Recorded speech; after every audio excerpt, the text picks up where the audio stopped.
Good morning बच्चों। बेटा एक क्वेश्चन है 2024 में हुआ। कहता है 12 wires each having resistance 2 ohm are joint to form a cube. A battery of 6 volt EMF is joint across point A and C. इस ए पॉइंट और सी पॉइंट के बीच में हमने एक बैटरी लगा रखी है। The voltage difference between E and F. E और एफ के बीच में हमें पोटेंशियल डिफरेंस बताना। बेटा ऐसे क्वेश्चन को करने से पहले मैं आप लोगों को एक बात बताना चाहता हूँ कि जब भी तो आप लोगों के पास क्यूब के क्वेश्चन आएंगे, क्यूब का मतलब हो सकता है कि क्यूब में हमारे पास सभी सर्किट एलिमेंट रजिस्टर हों, हो सकता है सभी सर्किट एलिमेंट कैपेसिटर हों। यानी कि या तो कैपेसिटर होंगे, यानी कि ये एलिमेंट ये सभी एलिमेंट या तो रजिस्टर होंगे या कैपेसिटर होंगे। अब आप लोगों से क्या पूछ सकता है, बैटरी का कनेक्शन या तो इन दो डायगोनल के बीच में होगा, यानी इन दो पॉइंट के बीच में जो कि एज डायगोनल है। हो सकता है बैटरी कनेक्शन इस पॉइंट के बीच में और इस पॉइंट के बीच में हो जो कि फेस डायगोनल है। और हो सकता है कि बैटरी कनेक्शन इस पॉइंट के और इस पॉइंट के बीच में हो जो कि बॉडी डायगोनल हो जाएंगे। तो इसके लिए आपको एक ट्रिक याद रखनी छोटी सी। मैं कहता हूँ इलेक्ट्रिक फालतू बॉक्स। ठीक है बेटा। ई से बनेगा एज डायगोनल, ठीक। एफ से बनेगा फेस डायगोनल और बी से बनेगा बॉडी डायगोनल। ठीक है।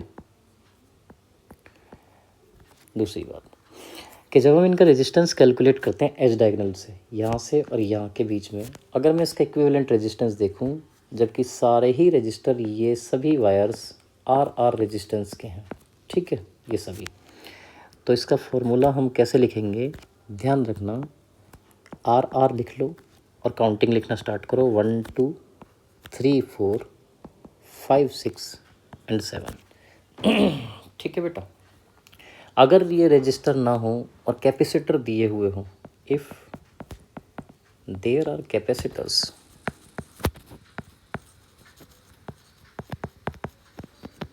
तो बेटा क्या करेंगे, हम इन्हें पलट देंगे। 12/7 सी हो जाएगा, 4/3 सी हो जाएगा और 6/5 सी हो जाएगा। ठीक है बेटा। तो यही चीज़ पूछा है। अब ध्यान से देखो आप लोग कि जो बैटरी हमारी कनेक्टेड है वो ए और सी के बीच में है, यानी कि जो हमारी बैटरी कनेक्शन हो रखा है वो एक फेस डायगोनल के बीच में है। अब फेस डायगोनल के लिए मैं अगर इक्विवेलेंट रेजिस्टेंस निकालना चाहूँ तो कितनी आएगी, तो इक्विवेलेंट रेजिस्टेंस होगी हमारी फेस के अकॉर्डिंग, कितनी थी हमारी 3/4 इंटू आर। अब क्वेश्चन में कह रहा है कि हर एक रजिस्टर कितने ओम का है, 2 ओम का है, तो 3/4 इंटू 2 हो जाएगा, यानी कि फाइनली मेरे पास 3/2 ओम की रेजिस्टेंस इस सर्किट की इक्विवेलेंट आ गई है। ठीक है भाई। अच्छा, अब मेरा जो सर्किट है, ठीक है, वो सर्किट ऐसे था, एक क्यूब थी, ठीक है बेटा, इस तरीके से।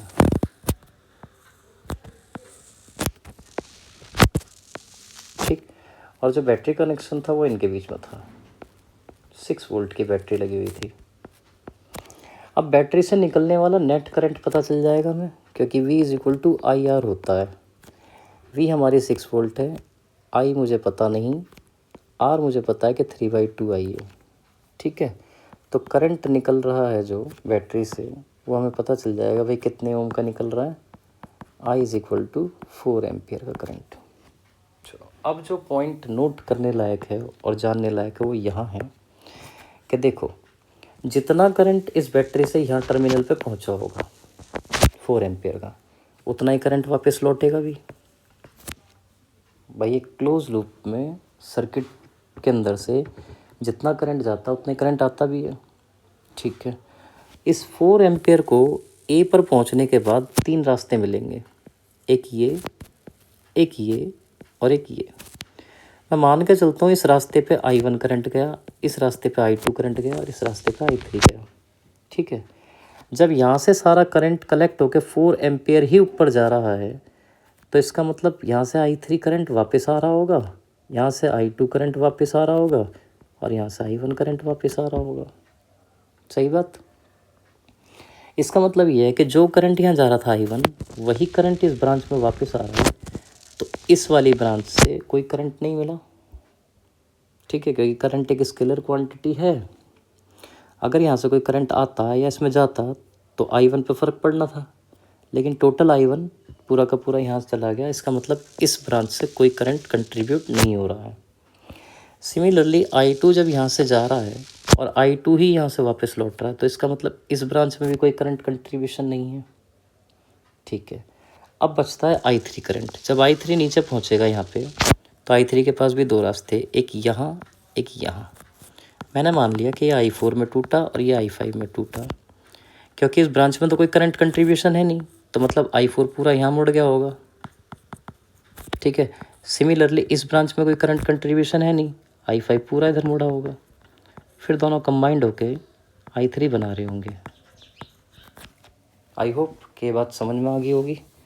अब आगे देखो बेटा, इसका मतलब अगर मैं सर्किट को रीड्रॉ करूं तो मैं क्या लिख सकता हूं? देखो, मैं ये लिख सकता हूं कि भाई एक रेजिस्टेंस, हर एक वायर की रेजिस्टेंस कितनी, 2 ओम, तो 2 ओम ये होगी और 2 ओम ये होगी। ठीक है, यानी कि 2 ओम और 2 ओम यहाँ है। इसी के पैरेलल में एक 2 ओम और 2 ओम का रेजिस्टर ये रहा, यानी 2 ओम और 2 ओम का ये है, दोनों पैरेलल में थे। ठीक है, ठीक है भाई। अब हमारे पास ये 6 वोल्ट की बैटरी ऐसा लगी हुई थी। ठीक, ये 2 ओम, ये 2 ओम, ये 2 ओम, ये 2 ओम। फाइनली एक रेजिस्टर यहाँ बच रहा था 2 ओम का। ठीक, अब ये 2 ओम और ये 2 ओम, यानी कि इससे कनेक्टेड है मेरी दो पैरेलल ब्रांच, 2 ओम 2 ओम। ठीक है, इसी तरीके से नीचे 2 ओम और 2 ओम। ठीक है बेटा, फिर ये वाला रेजिस्टर 2 ओम को। ठीक है बेटा, अब ध्यान से देखो कि पैरेलल ब्रांच में हमारे पास वोल्टेज सेम रहता है। 6 वोल्ट की बैटरी यहाँ है तो 6 ही वोल्ट इसके अक्रॉस होगा, यानी कि 6 वोल्ट यहाँ होगा। ठीक, तो 6 वोल्ट के अकॉर्डिंग इसमें जो करंट होगा वो कितना होगा? ऊपर वाली ब्रांच में करंट अगर मैं I1 मानूँ, ये वाला, ये I1 ही तो जा रहा था ना बेटा। ठीक है, ये I1 करंट था और ये I2 करंट था। तो I1 करंट जो आएगा बेटा वो कितना आएगा? I1 इज इक्वल टू आ गया 6 डिवाइडेड बाई 4, यानी कि 1.5 एम्पेयर का यहाँ चला गया। अब 1.5 एम्पेयर का यहाँ गया, 1.5 एम्पेयर का यहाँ जाएगा। टोटल करंट था मेरे पास 4 एम्पेयर का, यहाँ से जो बैटरी से करंट निकल रहा था वो 4 एम्पेयर निकल रहा था। 1.5 इधर गया, 1.5 इधर गया, यानी 3 एम्पेयर निकल गया। इसका मतलब 1 एम्पेयर बचा हुआ यहाँ आया होगा। जब 1 एम्पेयर यहाँ पहुँचेगा तो उसके पास दो रास्ते जो कि बराबर बराबर रेजिस्टेंस के हैं, तो 0.5 एम्पेयर यहाँ आएगा और 0.5 यहाँ आएगा। इसका मतलब है कि जो मेरे पास I4 है उसकी वैल्यू है 0.5 एम्पियर। अब मैं जानता हूँ कि voltage is equal to current into resistance होता है। अगर मैं वोल्टेज अक्रॉस EF देखूँ तो उस ब्रांच में करंट यानी कि 0.5 एम्पियर, देखो ये वाला, ये वाला, ये था E पॉइंट, ये था F पॉइंट, तो इसमें करंट कितना जा रहा है? 0.5 एम्पियर। रेजिस्टेंस की वैल्यू कितनी है? 2 ओम। तो बेटा 1 वोल्ट का पोटेंशियल डिफरेंस आ गया। ठीक है, यानी कि इस ब्रांच में जो पोटेंशियल डिफरेंस आया है वो 1 वोल्ट आ गया। ठीक है, थैंक यू।